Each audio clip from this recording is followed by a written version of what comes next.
Hi, welcome to CSR centre. CSR centre online training में आप सबका स्वागत है। आपने अब तक हमारे चैनल को सब्सक्राइब नहीं किया है तो प्लीज सब्सक्राइब कीजिए और बेल आइकन पे क्लिक कीजिए ताकि हमारे चैनल में आने वाली हर एक वीडियो की नोटिफिकेशन आपको मिल सके। Next, dos and don'ts. CNC machine में क्या करना चाहिए और क्या नहीं करना चाहिए। A well trained operator should operate the machine. जो मशीन ऑपरेट करता है वो ट्रेंड होने चाहिए operator. Only one operator should operate the machine at a time. एक मशीनिंग ऑपरेशन चल रहा है तो एक ही मशीनिंग ऑपरेटर को मशीन ऑपरेट करना चाहिए। एक ही टाइम है, 2 या 3 मशीनिंग ऑपरेटर ऑपरेट नहीं करना चाहिए मशीन को। Check the oil and coolant level before starting the machine.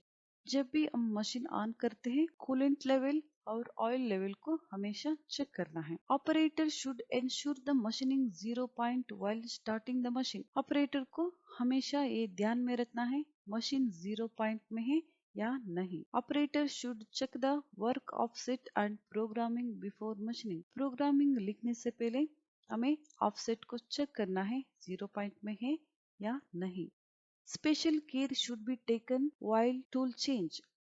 जब भी हम टूल चेंज करते हैं मशीन में हमें उसका ध्यान रखना पड़ता है। नेक्स्ट, हमें सीएनसी मशीन में क्या क्या नहीं करना चाहिए। Do not operate the machine with door removed. CNC machine का डोर ओपन करके हमें कभी भी काम नहीं करना चाहिए। डो नॉट इंसर्ट एनी बार और tool holder in the spindle in rotation. जब भी स्पिंडल रोटेट होता है वहां हमें कोई भी टूल बार या होल्डर को हमें रखना नहीं चाहिए। Do not open the control panel without switching off power. हमें पावर स्विच ऑफ करने के बाद ही कंट्रोल पैनल को ओपन करना चाहिए। Do not lean on the machine. हमें मशीन से थोड़े दूर में खड़े रहना चाहिए हमेशा। Never start the machine without safety devices in place. हमें सेफ्टी डिवाइसेस के बिना मशीन ऑन नहीं करना चाहिए। नेवर पुट टूल्स और instruments on the machine operator panel. Machine operator के पैनल पे हमें कोई भी टूल या इंस्ट्रूमेंट रखना नहीं चाहिए। Axes naming culture. हम सीएनसी में 2 पार्ट करते हैं, एक टर्निंग और एक milling. First, lathe machine turning. इसमें कितने एक्सेस होते हैं। Turning machine has 2 axes. यहाँ आप देख लीजिए ये वर्कपीस का 0 पॉइंट है। हम टर्निंग में 2 एक्सेस में डिवाइड करते हैं, एक्स और जेड। नेक्स्ट, मिलिंग को 3 एक्सेस में डिवाइड करते हैं। The milling machine has 3 axes. यहाँ आप देख सकते हो एक्स, वाई और जेड। हम प्रोग्रामिंग भी इसी तरीके से लिखते हैं। एक्स में कितना जाना है और वाई में और जेड में कितना कट होना है वर्कपीस को। सीएनसी प्रोग्रामिंग में कोऑर्डिनेट सिस्टम्स बहुत इंपॉर्टेंट है। इसमें हम डिसाइड करते हैं कौन से कोऑर्डिनेट सिस्टम में हमें प्रोग्रामिंग लिखना है। इसमें 2 होते हैं, एक एब्सोल्यूट और एक incremental. Absolute coordinate system G90. Specify the distance from the workpiece 0 point x0 z0 to the all points using axis along with the numerical values. जब भी हम G90 में प्रोग्राम लिखते हैं x0 z0 से सभी पॉइंट्स को हम कैलकुलेट करते हैं। और next, incremental coordinate system G91.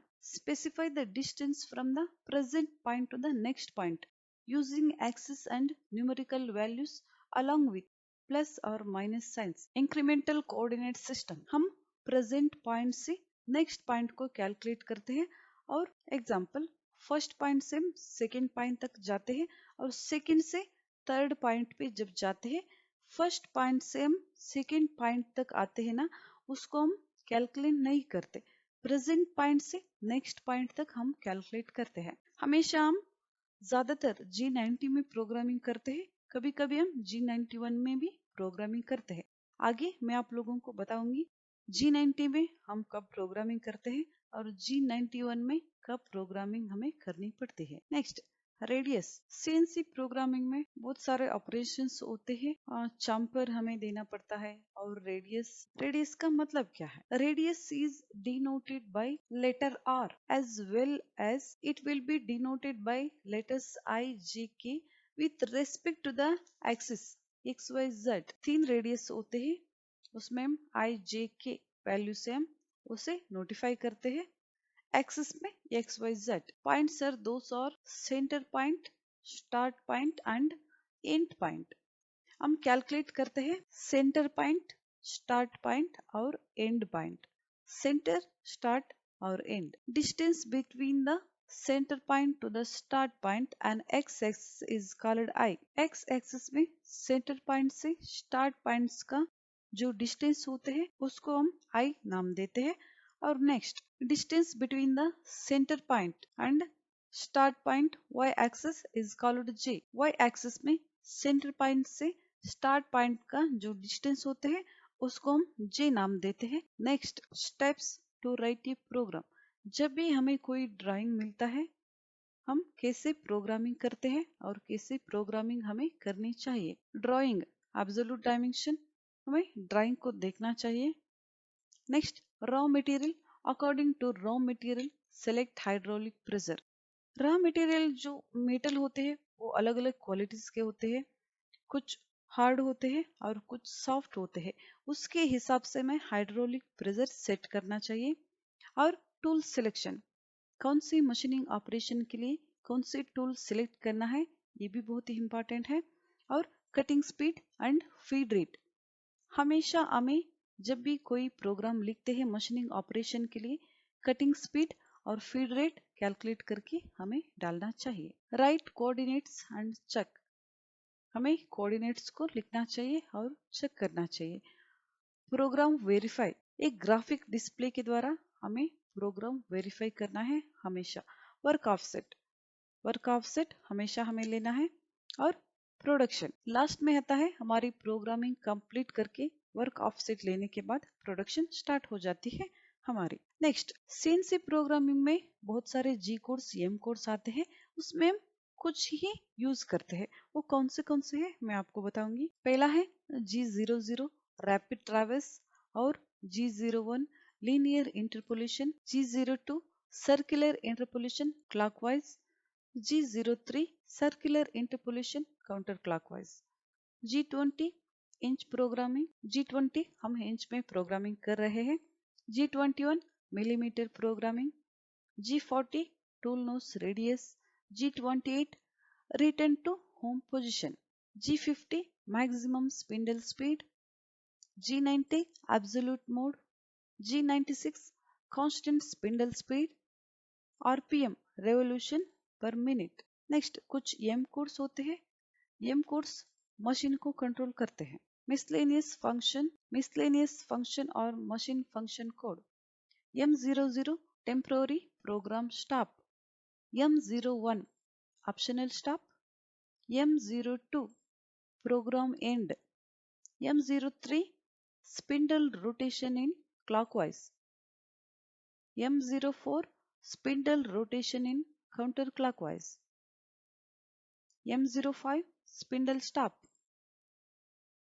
M06 automatic tool change, M07 coolant on, M08 coolant on with air, M09 coolant off,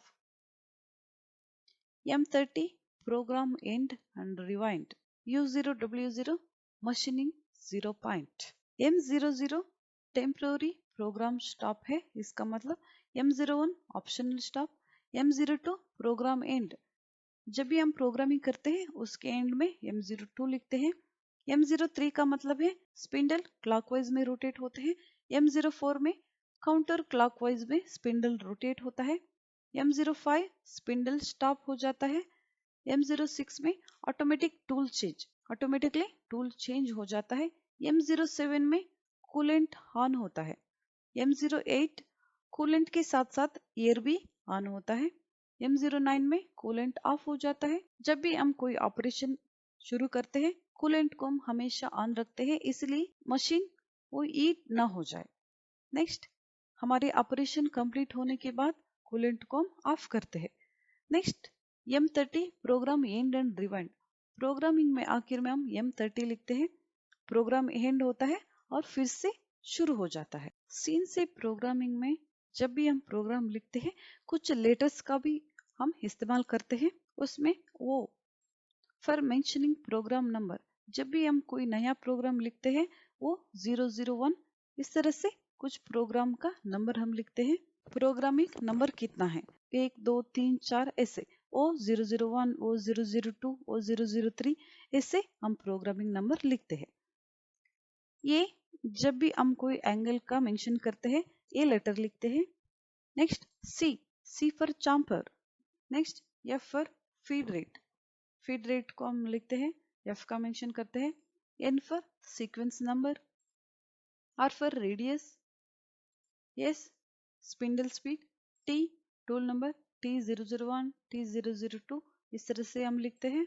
next class में हम सीखेंगे कोऑर्डिनेट सिस्टम्स किस तरह से काम करती हैं।